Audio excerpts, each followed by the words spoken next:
Saudara, Kapolres Ngada nonaktif diperiksa Propampori dalam kasus penyalahgunaan narkoba dan juga dugaan pencabulan anak di bawah umur. Saat ini AKBP Fajar telah dimutasi ke Yanma Mabes Polri untuk diperiksa. Propam sendiri telah menjadwalkan pemeriksaan Fajar pada pekan depan. Fajar belum ditetapkan sebagai tersangka meski ia sudah ditangkap terkait kasus dugaan pencabulan anak di bawah umur.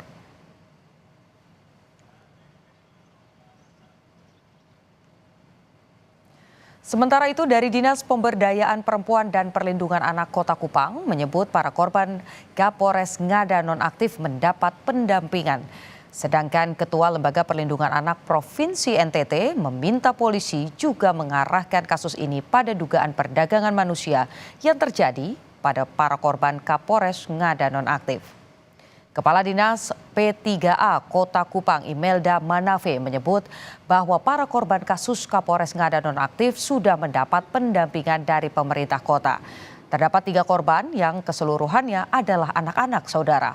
Sementara itu Ketua Lembaga Perlindungan Anak Provinsi NTT Veronica Atta menyebut kasus ini tidak bisa hanya dilihat sisi pelecehannya saja, tapi mengenai adanya dugaan tindak pidana perdagangan manusia juga harus jadi sorotan.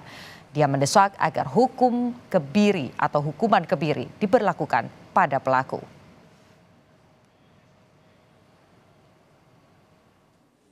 Sementara ini masih 3 korban dan kami belum dapat informasi lanjutan lagi dari NTT. Itu disampaikan kepada Kementerian PPA RI yang ada dari Kementerian Pendidikan dan Polda NTT. Dan untuk penanganan korban yang ada, butuh pendampingan di rumah shelter kami melalui PT PPA. Hukuman kebiri kimia itu perlu diterapkan karena kita sudah ada undang-undang, tapi ironisnya kenapa hanya sebagai undang-undang tapi itu tidak diterapkan. Dan yang sangat tepat adalah harus hukuman seumur hidup. Karena banyak anak-anak yang menjadi korban, apalagi ada aturan yang menyatakan tentang predator seksual anak itu harus dihukum secara maksimal, bahkan hukuman maksimalnya itu dalam ketentuan undang-undang itu adalah hukuman mati.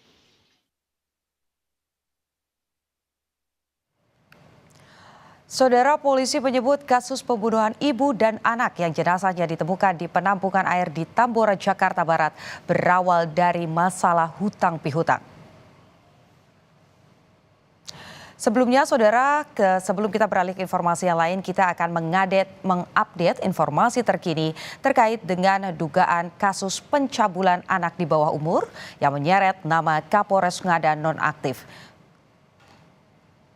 Sudah bersama kami, saudara, untuk mengetahui bagaimana perkembangan soal kasus Kapolres nonaktif Ngada. Kita sudah terhubung dengan jurnalis Kompas TV Suara Azani dan juru kamera Bimo Wicaksana. Selamat siang, Suara. Bagaimana hasil dari pemeriksaan Propampori terhadap Kapolres Ngada? Ya, betul. Sampai saat ini memang kami masih menunggu perkembangan dari Propampori. Setelah ini akan dilakukan konferensi pers, tapi sampai saat ini memang kami masih menunggu terkait konferensi pers tersebut. Nah, memang dari informasi terakhir, ini Kapolri telah melakukan pencopotan jabatan Kapolres Ngada, yaitu AKBP Fajar Widyadharma per tanggal 12 Maret, yang kemudian dimutasi sebagai Pamen Yanma Polri. Kemudian jabatan Kapolres Ngada ini diisi oleh AKBP Andre Valentino yang sebelumnya menjabat sebagai Kapolres Nagakeo. AKBP Fajar ini sampai saat ini memang masih diperiksa oleh Mabes Polri, namun masih belum ditetapkan sebagai tersangka. Nah, ini kami masih menunggu apakah nantinya di konferensi pers yang akan dilakukan oleh Polri ini nantinya menetapkan AKBP Fajar sebagai tersangka. Karena memang AKBP Fajar ini ditangkap pada 20 Februari di Polres NTT atas dugaan narkoba dan asusila. Mutasi ini dikeluarkan oleh surat telegram Kapolri di tanggal 12 Maret yang mengatakan ini ditandatangani langsung oleh Irwasum Polri Komjen Pol Dedi Prasetyo, dan kemudian surat tersebut mengatakan AKBP Fajar menjadi Pamenyan Mapolri. Dan kemudian ini sebelum dimutasi, Fajar ini terbitnya dinonaktifkan dari jabatannya karena diduga terlibat oleh tindakan asusila anak di bawah umur. Kemudian selain dugaan tindakan asusila, dia juga dinyatakan positif menggunakan narkoba berdasarkan hasil tes urin yang telah dilakukan. Kemudian nantinya dari konferensi pers yang dilakukan juga akan disebutkan apakah nantinya dikembalikan kasus ini ke Polda NTT dan kemudian Polda NTT menetapkan tersangka atau nantinya langsung ditetapkan tersangka oleh Divisi Propam Polri. Kemudian penangkapan ini juga menyusul laporan otoritas Australia yang menemukan video tidak senonoh terhadap anak di bawah umur di salah satu situs porno yang berada di Australia. Dan kemudian ini sudah dikonfirmasi oleh Polda NTT, yaitu khususnya Direktur Reserse Kriminal Umum. Perkara ini sudah naik ke penyidikan, tapi memang sampai saat ini belum ditetapkan tersangka. Dari penangkapan itu juga sudah diambil beberapa barang bukti seperti CCTV oleh polisi, kamera video-video yang berada di situs porno Australia, dan kemudian sampai saat ini masih dilakukan penyidikan dan kami masih menunggu apakah nantinya hari ini akan ditetapkan sebagai tersangka. Putu. Oke, suara, Anda masih bisa mendengar suara saya ya.